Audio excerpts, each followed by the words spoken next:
Yahoo, minasan konnichiwa, Annie des. Hello everyone, and yes, if you read the title, I am going to Toronto during finals. I'm so screwed. So I will be going to Toronto for 5 days. I literally just finished my first exam this morning and I'm leaving for the airport tomorrow. I'll be coming back on the Monday next week, and then on Thursday I will have my second finals. So yeah, let's see how that goes. So the reason why I am going during this specific time of the year, because when I'm finally done with finals, it's gonna be near Christmas and I can't go anywhere during Christmas time. The price is just insane. So yeah, I am going in between my 2 exams. It should be fine. Yeah, I'll study on the plane. Hopefully. Yeah, so let's go. 行きましょう. So it takes about 4 hours to fly from Vancouver to Toronto. I was hoping to study on the plane, but that plan fell through. So yeah, I practically slept in for like 3/4 of the flight, and by the time I woke up, it was already pitch black. But yeah, Toronto has a 2-hour difference from Vancouver, so I was a bit jet lagged by this, surprisingly. So by the time I got to Toronto, I was way too tired, so I just decided to go back to my homestay and slept in. That's pretty much what I did on my first day. Day 2. I woke up super early, super excited to go out to see snow. Vancouver is actually very warm, so when I saw snow, I was super hyped. It was just absolutely beautiful. Everything is just so white. It felt like a winter wonderland, or that place in Narnia, if you know what I mean. And to my surprise, it wasn't that cold either. I packed really light. I didn't bring much, but I was still able to kind of layer my clothes, and I was able to stay warm throughout the whole trip. So great time to be in Toronto. So this is me trying to catch up with my studying. It's actually a pretty efficient system because from my homestay to downtown it takes about 1 hour. So this is basically how I spend my time on the train. So the plan for the day was to visit one of Toronto's famous landmarks.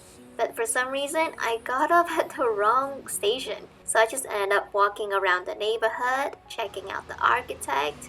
It was wonderful.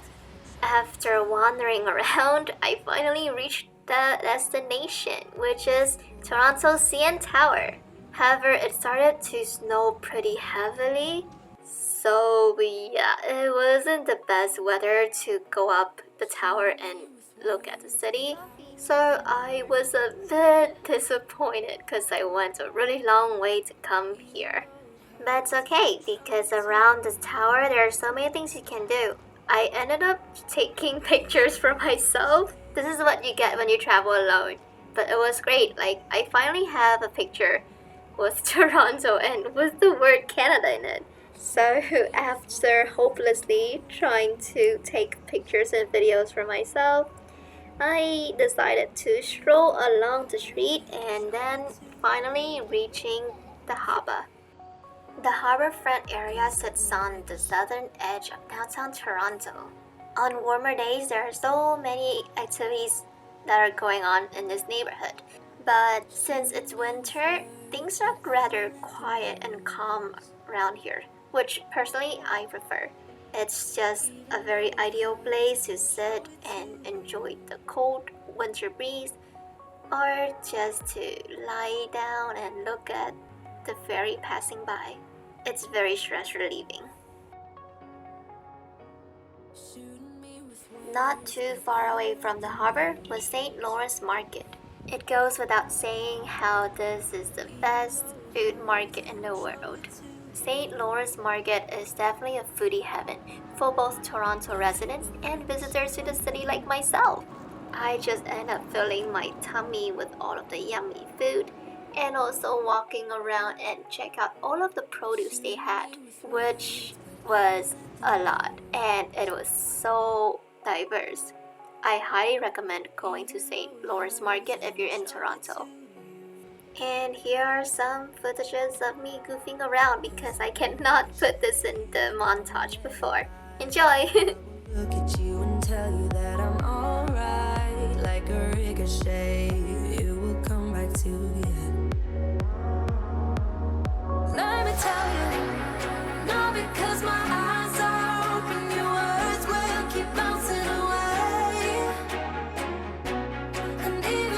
trying to hurt me, my skin's getting thicker each day. I don't know how you fall asleep at night, knowing that your words are hurtful. It's just not. Isn't the weather just lovely? If you wait long enough, good things will come. And that's what I did. I went back to CN Tower, finally got my ticket, and rode the elevator to the observation deck. And oh my god, it was definitely worth it. The view was just spectacular. I can see Toronto skyline from the 360-degree observatory deck. It was such a beautiful day and I had a lot of time to spare. So I ended up staying there for like 3 hours. I just sat back and looked at people passing by, seeing the clouds floating, and slowly observing the sun going down. It was the highlight of my day. How many times do you go on this elevator per day? Way too many. Which one do you guys prefer? CN Tower in the daytime or CN Tower in the nighttime? Tell me in the comments below. Me and my friend were discussing about it, but personally, I think it looks better during the daytime. So because I was in Toronto during December, everyone told me to go to the Christmas market. So I hit up my friend who I have not seen in 5 years or more.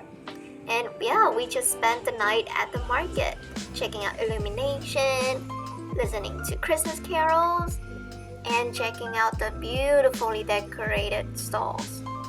Well, personally, I think the market is just like any other Christmas market, but the fact that I was able to spend time with my really long time friend made the night so much more special. On the 4th day of Christmas, my true love gave to me 4 calling birds, 3 French hens, 2 turtle doves, and a partridge in a pear tree. Here we go! On the 5th day of Christmas, my true love gave to me. I knew you didn't need to practice. 4 calling birds, 3 French hens, 2 turtle doves, and a partridge in a pear tree. Just when you thought the night would end, it doesn't. We ended up going to the cinema and watched Frozen 2. It was already like 10:30 p.m. So you can imagine what time I get home. But it was totally worth it. All of my friends were so surprised how we were able to reconnect in a foreign land. But if you put in the effort and you reach out to each other, anything could happen. Even to the most unexpected people. Day 3. Now day 3 was an interesting day. It started off with me trying to recover from my really late hangout from the night before, so I kind of wasted half of the day. But the weather was just perfect, so I felt like I was not missing out on anything. I went downtown again, not that surprising, to meet another friend from high school. So we went to the Korean town of Toronto, which is a bit up north at Finch Station. Yeah, and we just spent the whole night catching up. It was such a great night. Until the incident. You saying this was the area? Yeah, I'm pretty sure. You are confident? Yes. So long story short, I dropped my keys onto the snow. And as a result, I could not get into my homestay. Some of the people who were living there tried to help me find the keys, but it was just so small that it was hopeless. Sometimes I really wonder why I can be so careless. Fortunately, the landlord had another room that she was willing to let me stay over. It was an eventful night, and I would definitely never forget about it. Day 4. So after the incident from the night before, I felt like I needed to get away from the city. So the following day, me and my friend left for Niagara Falls, another must-see destination when you're in Ontario. It was a 3-hour ride in total, combination of both trains and buses. Because it was such a long ride, I was able to catch up with my studying, which I have been neglecting for the past 3 days. But before we knew it, we were already there, and it was spectacular. When it comes to the natural wonders of the world, Niagara Falls continues to intrigue. Niagara Falls へようこそ Yeah, I don't know why I jumped up and down like a lunatic right there, but yeah. Niagara Falls is actually divided by the international border between United States and Canada. So is it okay to say that I experienced the best of both worlds? If you know what I mean. Xin chào mọi người, theo mình bị dụ ý cái đó hai mọi người ơi. Hôm nay mình đang ở Toronto rồi. Wow.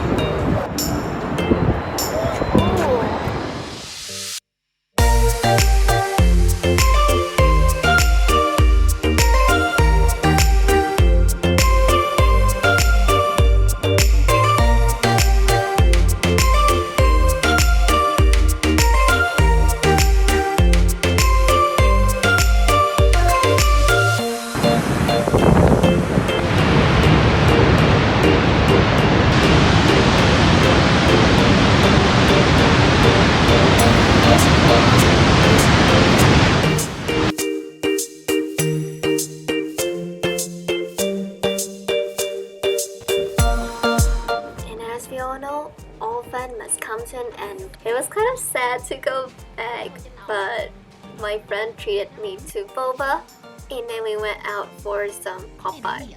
According to him, Popeyes in Canada is much better than Popeye anywhere else. Đây là món đầu tiên khi ở Canada được phải ăn thử, đó là chính là gà Popeyes. Mình không bao giờ mình tin đâu, nhưng mà một khi mình ăn rồi mình ghiền nha mọi người. Ngon. Day 5. Time to go home. But first, poutine. Wow, cheese curds. So poutine is a dish that includes french fries and cheese curds topped with the brown gravy. It originated from Quebec province, but soon to emerge throughout Canada. And I have been dying to try this. Wow. Now I intended to film all of the good food in Toronto, but in the end it was very difficult to find local food. So I wasn't able to put together the footages. Itadakimasu. This poutine was by far the best and most local things I could find in Canada. So yeah, I'm so sorry about that one. But I just want you to know that poutine is awesome. And if you were in Canada, you should definitely try it at least once. This is by far the most Canadian food I've ever eaten. Like, yeah, I'm so happy. It's really fatty though, but it's good. So, oishii. So, thanks for watching. Bye. So yeah, that's the end of my 5-day trip in Toronto. Far from expectation, I did less traveling and more just meeting people, which is the part that I enjoyed the most. 5 days is a pretty long time, but I felt like it went by in the blink of an eye. So thank you Toronto for hosting my stay here, and thank you guys for watching. I'll see you next time. Bye!